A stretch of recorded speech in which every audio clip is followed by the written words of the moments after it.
तो content creation basically ये है कि हमने डिफरेंट किस्म का मटेरियल जो है वो जनरेट करना है। अब कंटेंट की डिफरेंट फॉर्म्स होती हैं, चाहे वो आपने टेक्स्ट जनरेट करवाना हो या इमेजेस जनरेट करवानी हो या वीडियोस हो सकती हैं या वॉइस ओवर्स हो सकते हैं। अब इसमें मेन चीज़ ये है कि पहले ये सारी चीज़ें जो हैं वो इंसान खुद से ये जनरेट करते थे। यानी अगर किसी को ऑडियो चाहिए तो वो प्रॉपर उसके लिए स्टूडियो होगा, माइक की सेटिंग्स होंगी, पूरा एक सेटअप लगेगा। उसके बाद वो वॉइस ओवर आर्टिस्ट जो है वो वहाँ पे वॉइस या अपनी ऑडियो को रिकॉर्ड कर सकता है। इसी तरह से अगर हमने वीडियो शूट करनी है या किसी भी किस्म की एड बनानी है, कमर्शियल एड बनाना है या कोई रील्स वगैरह जनरेट करनी है, उसके लिए प्रॉपर जो है शूटिंग की जाती है। इस तरह से इमेजेस जनरेट करवाने हैं तो उसके लिए प्रॉपर फोटोग्राफी हमें करवानी पड़ती थी। लेकिन जब से एआई आ चुका है तो ये सारी चीज़ें हम एआई के डिफरेंट जो टूल्स हैं उनके ज़रिए हम ये सारी चीज़ें करवा सकते हैं। अब इसमें ये चीज़ है कि हम कंटेंट क्रिएट ही क्यों करते हैं?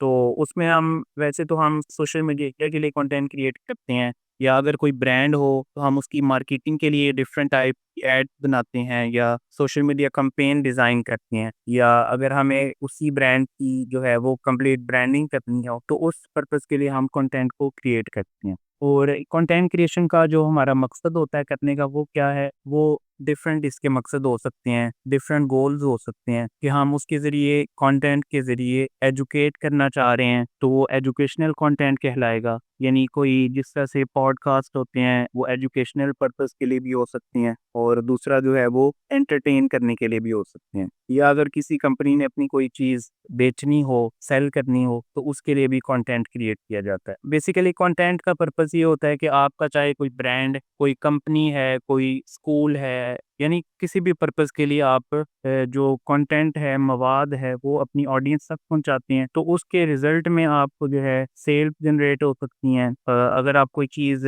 सिखाना चाह रहे हैं, तो आप वो सिखा सकते हैं, कोई सर्विस दे रहे हैं, तो वो लोग बाय कर सकते हैं। फिर उसके बाद इसमें ये थोड़ी-सी कंटेंट का ये फ़ायदा हुआ कि जब डिफरेंट सोशल मीडिया प्लेटफ़ॉर्म्स आए, तो उन्होंने उस कंटेंट के बदले में उसके रिज़ल्ट में एक अर्निंग का सोर्स भी बना दिया। यानी जो डिफरेंट लोग हम देखते हैं सोशल मीडिया पे कंटेंट क्रिएट कर रहे हैं, चाहे वो यूट्यूब पे हैं, फेसबुक पे हैं, टिकटॉक पे हैं, तो वो उस कंटेंट क्रिएट करने के बदले में अर्निंग कर रहे होते हैं। इस वजह से वो कंटेंट क्रिएट करते हैं, चाहे वो वीडियो की फॉर्म में हो या हम जो आर्टिकल्स वगैरह रीड करते हैं गूगल पे, तो उसके बदले में भी हम अर्निंग कर सकते हैं। तो ये चीज़ होती है कंटेंट क्रिएशन में। तो अब हम देखते हैं कि एआई को यूज़ करते हुए हम कंटेंट क्यों क्रिएट करवाते हैं। तो इसका एक पर्पज़ तो वही है जो मैं पहले आपको बता चुका हूँ कि एआई जो है ये हमें कंटेंट क्रिएट करके देता है खुद से। इससे सबसे अहम बात ये है कि वो हमारा टाइम जो है वो सेव करती है। यानी जब एक मिसाल के तौर पे अगर मैं अपना एक डिज़ाइन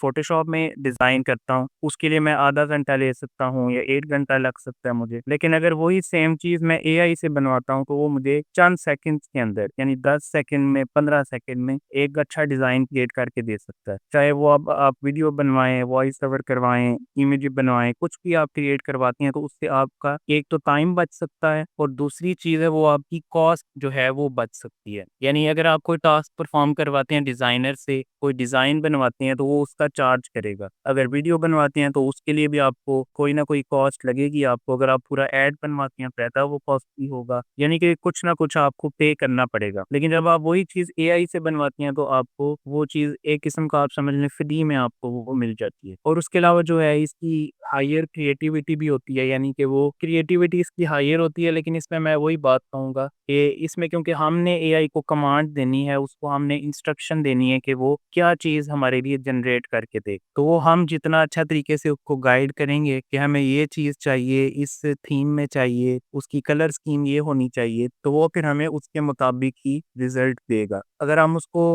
अच्छे तरीके से गाइड नहीं करेंगे, तो वो कम अच्छा रिज़ल्ट देगा। और अगर हम जितना अच्छे तरीके से उसको समझाएँगे, सिखाएँगे कि मुझे ये चीज़ चाहिए, तो वो फिर उसके मुताबिक हमें रिज़ल्ट शो करेगा। आखिरी पॉइंट इसमें ये है कि अगर आप वही बात है कि अगर आप डिज़ाइनर नहीं हैं, तो आप यहाँ से चीज़ें डिज़ाइन करवा सकती हैं। अगर आपने आर्टिकल राइट करवाने हैं, कोई स्क्रिप्ट राइट करवाना है, तो वो आप यहाँ से जनरेट करवा सकते हैं। तो ये कंटेंट क्रिएशन हो गई कि कंटेंट क्यों हम क्रिएट करते हैं, इसका पर्पस क्या है और हम एआई से किस तरह से कंटेंट बनवाते हैं, क्यों बनवाते हैं, इसका हमारा पर्पस क्या होता है।